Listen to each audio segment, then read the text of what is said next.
I feared she might catch cold sitting there, and asked her to come in and sleep with me.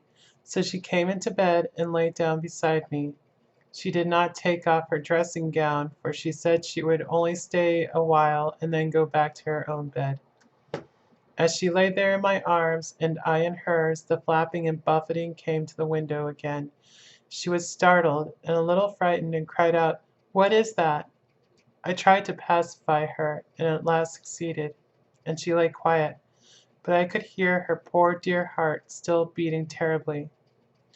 After a while there was the low howl again out in the shrubbery, and shortly after there was a crash at the window and a lot of broken glass was hurled on the floor. The window blind blew back with the wind that rushed in, and in the aperture of the broken panes there was the head of a great gaunt gray wolf. Mother cried out in a fright and struggled up into a sitting posture and clutched wildly at anything that would help her. Amongst other things, she clutched the wreath of flowers that Dr. Van Helsing insisted on my wearing around my neck, and tore it away from me. For a second or two she sat up, pointing at the wolf, and there was a strange and horrible gurgling in her throat.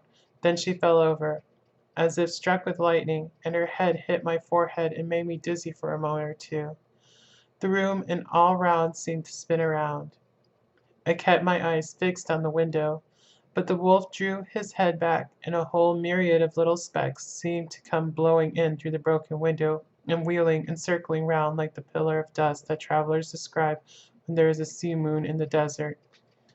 I tried to stir, but there was some spell upon me, and dear mother's poor body, which seemed to grow cold already, for her dear heart had ceased to beat, weighed me down, and I remembered no more for a while. The time did not seem long, but very, very awful, till I recovered consciousness again. Somewhere near, a passing bell was tolling, the dogs all round the neighborhood were howling, and in our shrubbery, seemingly just outside, a nightingale was singing.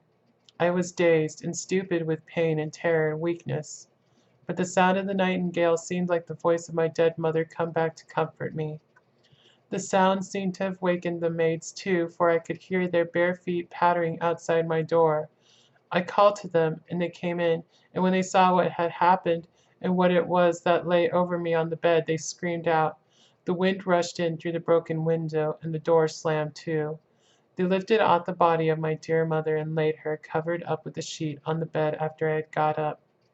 They were all so frightened and nervous that I directed them to go to the dining room and have each a glass of wine. The door flew open for an instant and closed again.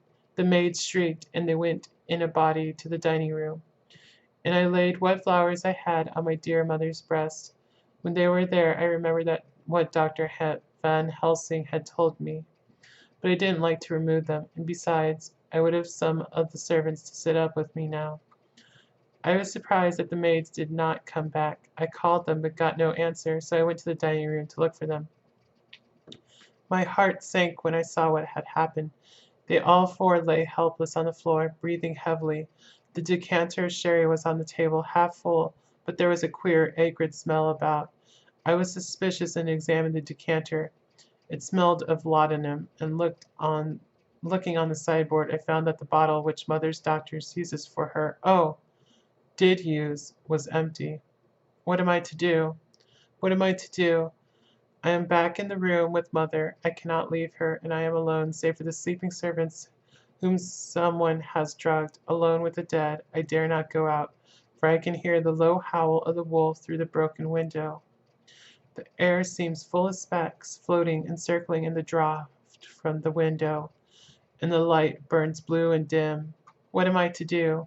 God shield me from harm this night. I shall hide this paper in my breast, where they shall find it when they come to lay me out. My dear mother gone. It is time that I go too. Goodbye, dear Arthur. If I should not survive this night, God keep you, dear, and God help me.